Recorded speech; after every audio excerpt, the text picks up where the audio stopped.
This is Topic 1, Math Skills, suitable for a first-year algebra-based chemistry or physics class. This section, 1.3, is talking about why we need significant figures. So, why do we use significant figures? Why do we need significant figures? Well, significant figures is a way for one scientist or engineer or any regular person to communicate to another scientist, engineer, or a regular person, right, even across the planet, how accurate their measurements are. All right, let's take a look at 3 examples where we need different levels of accuracy to ensure that the device is going to function the way we want it to function. Now, let's say, for example, that your uncle is putting a plant into a pot, and your uncle says to you, I need a wood stake about 40 centimeters long to put into the pot to support the plant. Well, I can eye about 40 centimeters. If I start with a dot here, I can estimate that 40 centimeters would be maybe about that big. All right, I really don't need a very sophisticated measuring device to estimate 40 centimeters to only one significant figure. And I'll show you this in just a minute. Let me just put my little dot. I'm going to put a dot. That's about 40 centimeters. I'm going to put a dot right here. All right, and let's see if we're even close. All right, I've got a meter stick here. Yeah, that's pretty good. All right, that's actually about 40.5. All right, but to one significant figure, that's going to be exactly 40 centimeters. So what you have here is only one significant figure, and we'll call them sig figs. All right, we've got one significant figure here. Now, what if your mom and dad are building a deck in the backyard? All right, and you want to make sure that that deck is level. You want to make sure that the stresses on the deck are even, that when people walk across the deck, it doesn't bounce. All right, your mom says, I need a piece of wood to nail onto that deck that is exactly 40.00 centimeters. All right, now, you've got here 4 significant figures. All right, because of some rules that we're going to look at actually in the next video, you've got 1, 2, 3, 4 significant figures here. This would be 4 sig figs. All right, your mom wants this piece of wood that you're going to nail into the deck to be much more accurate than the piece of wood that you measured for your uncle that he was sticking into a pot to hold up a plant. All right, so here you need 4 sig figs. Now, actually, a regular metric ruler can get you this 4 significant figures because you have lines for centimeters, that would be here. You have lines for millimeters, 1/10 of a centimeter would be here. And then you're allowed one more estimate between the millimeter lines, and that would be here. So you can get 4 or more significant figures from a regular metric ruler. All right, and one thing I want to start stressing at this point is that you did not need a very expensive piece of equipment for this measurement. For this measurement, I mean, the ruler cost maybe $5 to $10 for this type of a metric meter stick ruler, okay? Now, down here, we've got an engineer. All right, let's say you become an engineer, all right? And you're going to build a bridge over a highway, and you want to make sure that that bridge doesn't fall down. You want to make sure the bridge doesn't rumble too much when the trucks go over. You want to make sure the bridge doesn't fall down, all right? You want to make sure that bridge is safe. And I'm talking about bridges and building airplanes and building cars and doing surgery on people and prescribing drugs, all right? A drug has to be a certain dosage, all right? So you need a lot more significant figures when you measure the piece of metal or the piece of wood that you're going to build, that you're going to make part of this bridge. All right? So here we have at least 5 significant figures. 1, 2, 3, 4, 5. All right, we have at least 5 significant figures. All right, so we're going to put here 5 sig figs. I mean, a bridge might require a sixth significant figure over there. All right? Now, the device that you might use to measure this might be a laser. And a laser can measure distances much more accurately than a ruler can. All right? Now, one thing I want you to notice is that sometimes zeros are not significant and sometimes zeros are significant. We will get into the rules for figuring all this out in the next video. In this video, I want to focus on showing you why significant figures are important, why they're used, and how they're recognized by people all over the world. It doesn't matter what language you speak. If you're a scientist, an engineer, a doctor, a pharmacist, right, or a student of the physical sciences in China or Germany or Nigeria or Colombia or the United States or Canada or Mexico or Bolivia, right, Afghanistan, wherever it is that you're learning and doing science, right, and technology, if you write down the correct number of significant figures, people and students all over the world will understand exactly what you are talking about, even if you don't speak the same language. And that's one of the beauties of mathematics and significant figures. Now, I'd like to give you just a basic little story from my life so you can start to understand how significant figures and how using machines to make measurements, right, involves knowing how accurate these machines are and then using significant figures to report exactly how accurate the measurements are.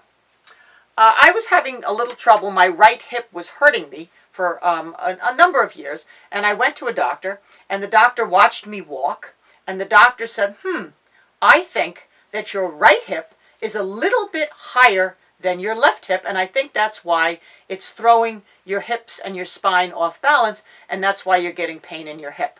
Well, that made sense to me. All right, let's check that out.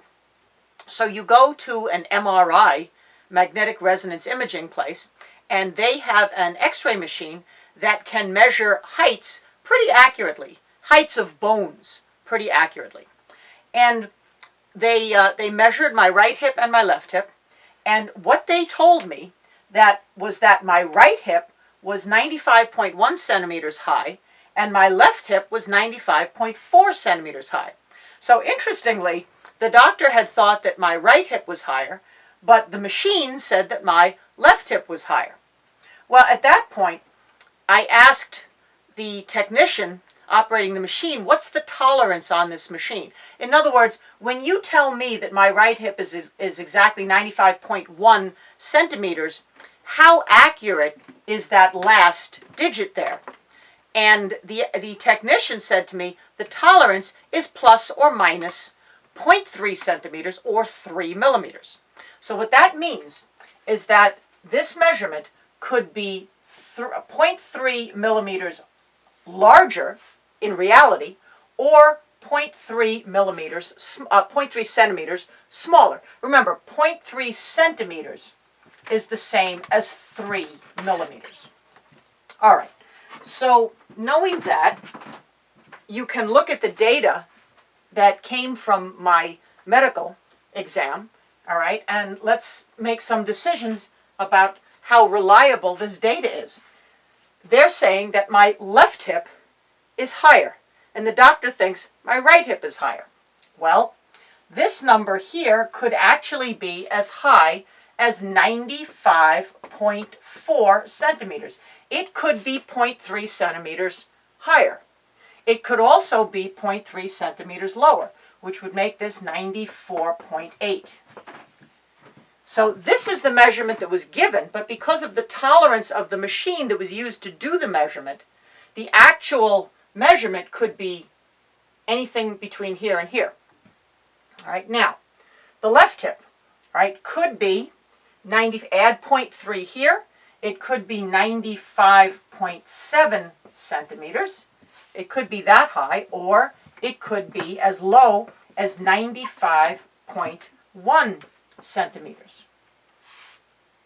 All right? So now you see that it's possible that my right hip is higher. If the right hip is actually here and the left hip is actually here, the right hip is higher in actuality. It could be that the left hip is higher. So now, under what circumstances could the left hip be higher? Well, the highest that the right hip can possibly be is 95.4. So definitely anything here, 95.5, 95.6, 95.7, the left hip is definitely higher. Now, one other thing, at what measurements could the left and right hip be exactly the same? In other words, my hips are exactly level and everybody's wrong. Well, the lowest that the left hip can be is 95.1. So if the left hip is 95.1, 95.2, 95.3, or 95.4, all right, those are all possibilities for the right hip as well. So if the left hip is actually any of those measurements, the right hip could be all those measurements as well. So in actuality, the two hips could be at the same level, and we got to look for some other reason why my right hip is hurting. Well, we never did solve the problem about which one was higher or which one was lower, but I did go on a diet, start exercising, eat better, and I lost 16 pounds, and my right hip stopped hurting. So you could do that too. All right, but in any case, just a little bit about how you have to be careful about the actual numbers when you do measurements. And you also have to know that the numbers that you're reporting, right, are either definite or possibly a little bit higher or a little bit lower. So just to summarize, the machine that was used to measure my hips wasn't accurate enough to make a decision as to whether my right hip was higher, my left hip was higher, or they were both the same. Now, if the measurement had been more dissimilar, or if the machine had been more accurate, in other words, had been able to measure to the 100th place instead of only to the 10th place, and maybe had a smaller tolerance, perhaps the machine could have made a decision as to whether my hips were different sizes. Is the right higher? Is the left higher? Are they both the same? All right, you would have needed a more expensive machine to make that decision definitively. Okay, now just to quickly, the basic units of the metric system. There will be other videos later on which go into much more detail, but for now, just the basic units of the metric system. I have here a meter stick taped to the whiteboard. Now the meter stick goes from here to here. That is 1 meter. All right, and that's going to be about the height from the floor to a standard doorknob, or maybe the width of a standard doorway, about 1 meter. Now, the width of your palm, is about 1 decimeter. All right, that's from here to here on this meter stick. That's 1 decimeter. That's from here to here, right? From there to there. So 1 meter has 10 decimeters. 1, 2, 3, 4, 5, 6, 7, 8, 9, 10. 1 meter has 10 of these. And this is about 1 decimeter. Now, in 1 decimeter, there are 10 centimeters. A centimeter is going to be about from here to here. That's about 1 centimeter. And that's going to be approximately the width of your pinky. And there are 10 centimeters in a decimeter. 1, 2, 3, 4, 5, 6, 7, 8, 9, 10. Again, 10 centimeters in 1 decimeter. A meter, again, is about the width of a doorway. A decimeter is about the width of your palm. A centimeter is about the width of your pinky finger. Now, the tiniest little lines on a standard metric meter stick are going to be the millimeters. And 1 millimeter, you can't even draw it. It's too tiny. It's too tiny to even draw. That would be 1 millimeter. And 1 millimeter would be about the diameter of a period on a piece of paper, on a piece of printed paper. About the diameter of a period or a decimal point or a tiny little dot or the point of a pen would be approximately 1 millimeter. All right, so these are your standard metric units. Now, I want to blow up, I want to enlarge the decimeter and look at the decimeter, the centimeter, and the meter. And the millimeter, just for a moment. So if I take this decimeter here, right, from there to there, and I make it a lot bigger, all right, if I make it from here to here, all right, I'm making it a lot bigger, okay? Probably that's not even big enough. Let's make it a little bit bigger because I want to try to show millimeters. So I'll make this 1 decimeter. I'll make it a lot bigger. Now, there would be 10 centimeters, all right? So here, approximately 5 centimeters. 1, 2, 3, 4, 5 centimeters. So this is, if this were a decimeter, then this would be a centimeter. All right, and then the little guys, 1, 2, 3, 4, 5, 6, 7, 8, 9, 10. Didn't do that real well. Let's try that again. Here's 5 in the middle.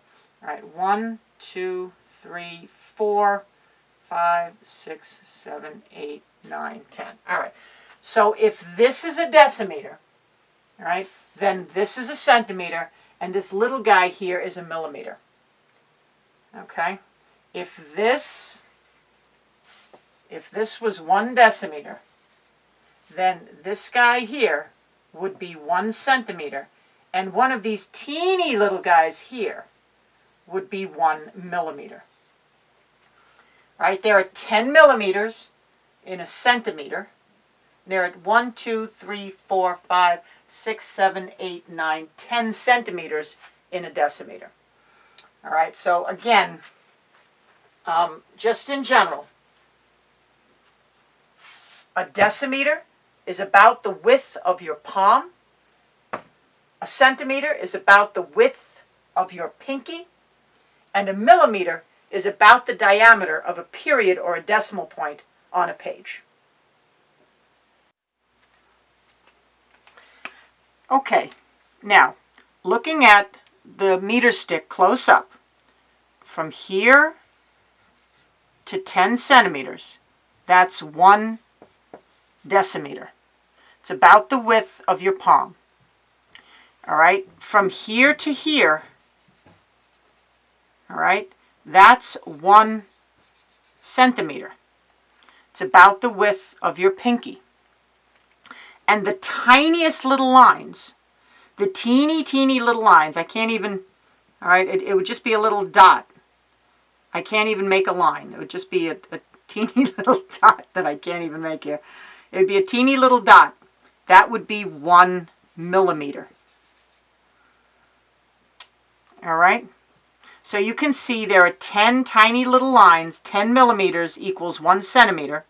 See the number 1? That's 1 centimeter. The width of your pinky. So 10 little tiny millimeters makes 1 centimeter. 10 centimeters, 1, 2, 3, 4, 5, 6, 7, 8, 9, 10 centimeters. 10 pinkies makes 1 decimeter. And a decimeter is about the width of your palm. Okay, so those are your basic metric units for now. There will be better videos that go into more detail about the metric system later on. This is just so we can talk about significant figures a little bit and have an understanding of what we're talking about. All right, so here we have a real world example, again, of how significant figures are important and how you determine how many significant figures there are in a measurement.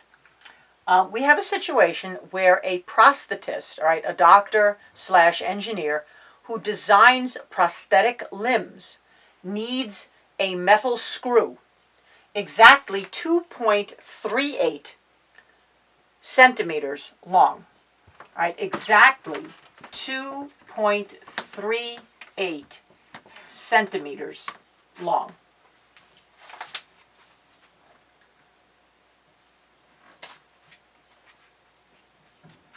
This metal screw is needed to insert into the bone of a patient who's going to be fitted for a prosthetic ankle and foot. All right? Now, we've got here a ruler, but this ruler is a very inexpensive ruler. All right, let's just say this ruler costs $2. All right, the cost of the ruler. Yep, we got a $2 ruler. Okay, so this ruler costs $2. So this is a cheap ruler. All right, now, the rules for using measuring devices is that your first number that you measure, all right, is looking at the lines that you have. Now, for the lines that we have here, we don't even make it up to the 5 centimeters. All right, we don't even get to the 5 centimeters. So my first number is a 0. All right, I have, at the moment, 0. Now, you are allowed one estimate between the smallest lines. Here are the smallest lines. All right, so I'm going to make an estimate now between the smallest lines. I'm going to say that here would be about 2. So if this is 5 centimeters, all right about here would be about 2 centimeters. So my measurement gets only one significant figure. My measurement here is 2 centimeters. Now, this ruler is not good enough. It's not expensive enough. It's not a good enough device to accurately measure this metal pin for the patient's prosthetic ankle. So, I need to purchase a more expensive ruler. All right, so I go out and I buy another ruler that has more lines. All right, the more lines the ruler has, the more expensive the ruler is, and the more accurate the measurement is going to be, the more significant figures you will get from that measurement. So let's buy a ruler here. All right. Now, I go out and I buy another ruler. All right, and that ruler, all right, looks like this. All right, that ruler looks like this. Okay, so now I know that this is 1 centimeter, and this would be 2 centimeters, and this would be 3 centimeters, and this would be 4 centimeters. All right, this is ruler B. I go out and purchase this ruler, and this ruler cost $5. It's a more expensive ruler. Let's see how many significant figures I get from this ruler, which has smaller increments. These little lines, all right, this line, all these lines are called increments. All right, so we're allowed to measure with the lines that we have, and the lines that we have, I'm going to say again 2 centimeters. So there's a 2. Now you're allowed one guess between the two smallest lines. So I'm going to guess now about 2.4. All right, I'm going to guess about 2.4 centimeters. That's my guess. Okay, so now I have 2 significant figures. This ruler is more expensive, it's a better ruler, it's more accurate. But I'm still not getting enough significant figures, because I need 3 significant figures to make sure that this metal pin, this metal screw, is the right size for the patient's ankle, so that everything works perfectly and the patient can walk and run and jump. All right? So I'm going to buy a more expensive ruler. All right, here we go. All right, so now I've purchased a more expensive ruler. All right, this ruler has all these little lines, 1, 2, 3, 4, 1, 2, 3, 4, 1, 2, 3, 4, 1, 2, 3, 4, 1, 2, 3, 4. All right, this ruler has all these little bitty lines, 1, 2, 3, 4. Those are actually millimeters, all right? So now let's measure the pin, right, using this most expensive ruler. Now this ruler cost $10, all right? And the smallest increment is a millimeter. If this is representing a centimeter, now understand, none of this is drawn to scale. This is obviously much, much bigger than a real centimeter. It's so that I can show it to you on the video. All right, so these little guys here are millimeters. All right, so now let's measure this pin and see how much the pin measures. Remember, this ruler is the most expensive. It costs $10. All right, so I'm allowed this line here. All right, that's this sized increment here would be 2. All right, now point 1, 2, 3 up to here. All right, it's not up to this one. It's only up to this one. So that's 2.3. All right, and my estimate between my two smallest lines, you see my two smallest lines are here and here. All right, and my estimate there is, again, it's about 8. All right, so this ruler is able to measure this metal pin accurately to 1, 2, 3 significant figures, 2.38 centimeters. All right, since the smallest line is a millimeter, that's that, my estimate is to the 10th of a millimeter, or the 100th of a centimeter.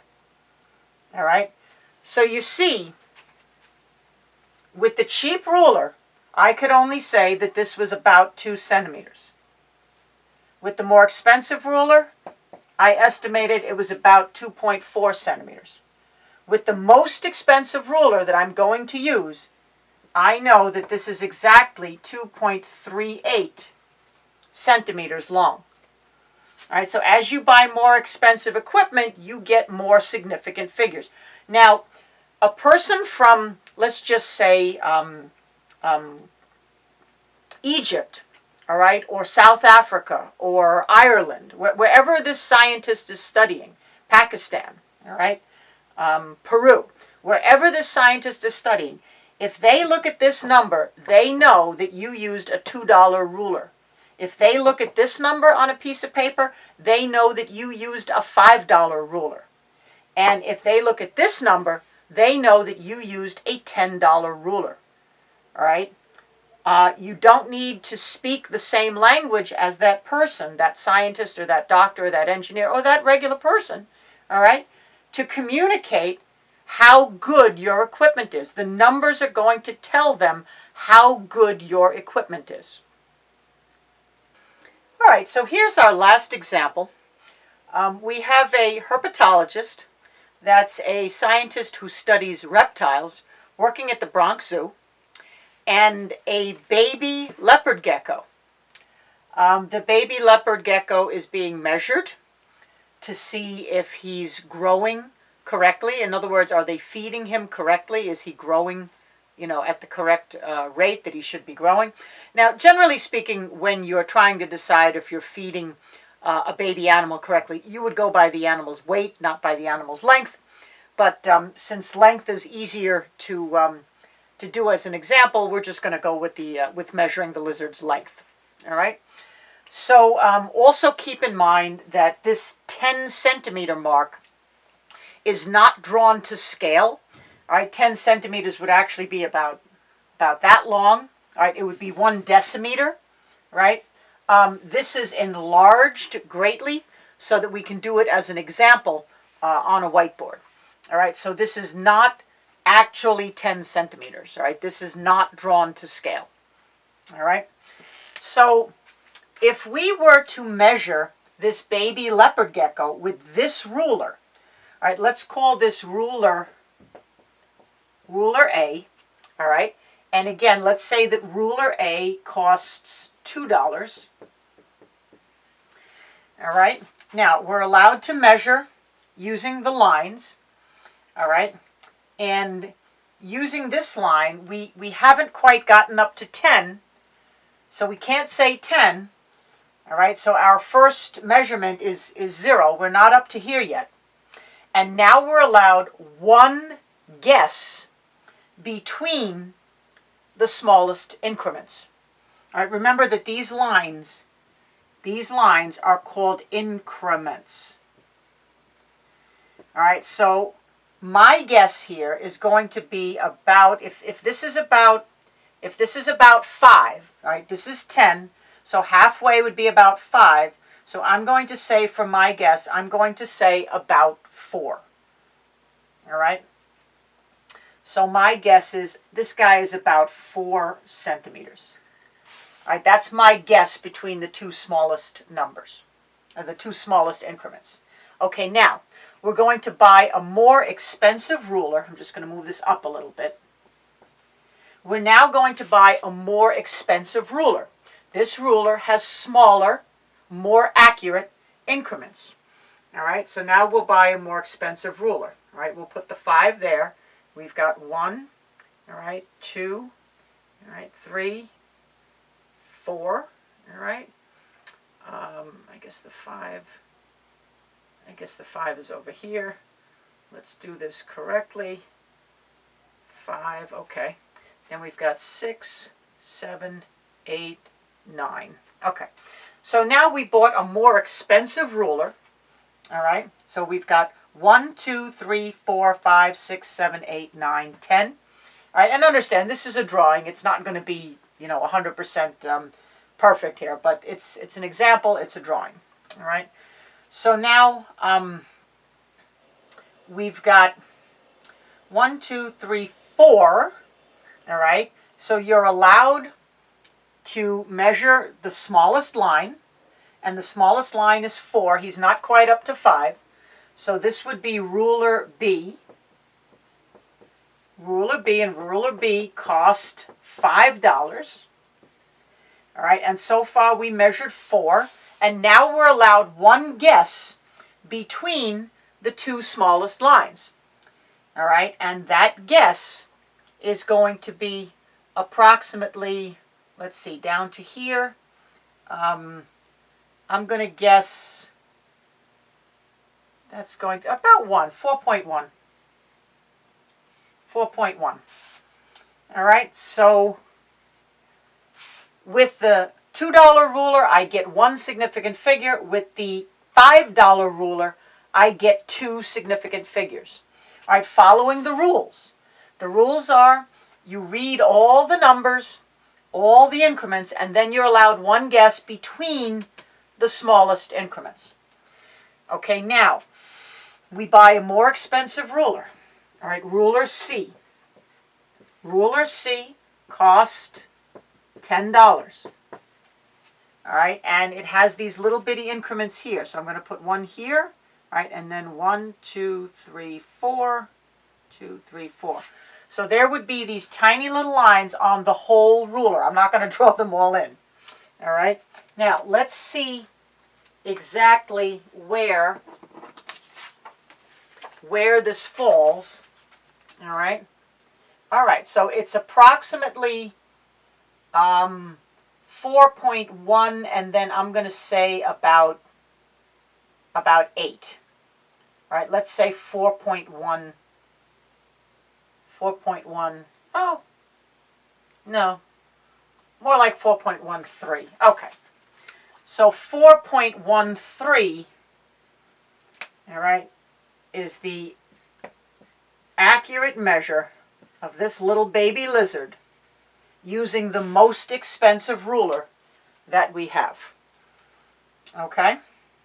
So in my mind, I draw a line straight down and I see between the two smallest lines. Okay? So now we actually measured this guy to the 10th of a millimeter. All right? This is 1 decimeter. These are centimeters. And these little tiny guys are millimeters.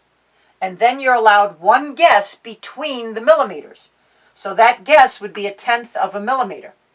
Here's the centimeter place, here's the millimeter place, here's the 1/10 of a millimeter place. So this ruler is accurate to 1/10 of a millimeter, or you could say it's accurate to 1/100th of a centimeter. All right, so that's our measuring our baby lizard with increasingly more accurate, more expensive rulers, getting more significant figures as you use better equipment. So now, when the herpetologist at the Bronx Zoo reports to a colleague who's also breeding leopard geckos, and these make excellent pets, by the way. You have to read up a little bit before you get one for a pet because they need certain conditions. You know, they have to be kept warm and they have to get the right food. All right, but these make fabulous pets, and they're very easy to breed also. You can have baby leopard geckos. They do lay eggs, so you have to let the eggs hatch. But I'm getting ahead of myself here. When the herpetologist at the Bronx Zoo communicates with his colleague at a zoo in, let's say, London, all right, and he says that this baby leopard gecko is 4.13 centimeters, the herpetologist in London knows that his friend at the Bronx Zoo used a $10 ruler to measure the lizard. All right, so he knows that the 4, the 1, and the 3 are all significant figures. So, of course, significant figures are not just for rulers. Rulers are just the easiest to draw. It would be very hard to draw, for example, a triple beam balance that measures mass, or a scale that measures weight, a thermometer, right, that measures temperature, a photometer that measures light intensity, right, a multimeter that measures electrical current or resistance. Right, so the same concept about using significant figures and reporting the correct number of significant figures based upon how good your equipment is. That same concept applies to all different measuring devices, not just rulers. So, for example, if in an elementary school you're going to measure the temperature of the students, the thermometer might cost $5. And when you measure a student's temperature, you might get 98.3 degrees Fahrenheit. If you're at the high school level and you purchase a more expensive thermometer to measure the same kid at the same time, maybe it's a $20 thermometer, that thermometer might give you 4 significant figures. See, here you've got 3 significant figures. All right, we'll write it over here. This is 3 significant figures, or three sig figs. All right, a more expensive thermometer will give you maybe 4 significant figures. All right, if you're a doctor in private practice, maybe you need a $100 thermometer, and that's going to give you 1, 2, 3, 4, 5 significant figures. All right, it's a little more accurate. Now remember, you're measuring actually the same kid at the same time.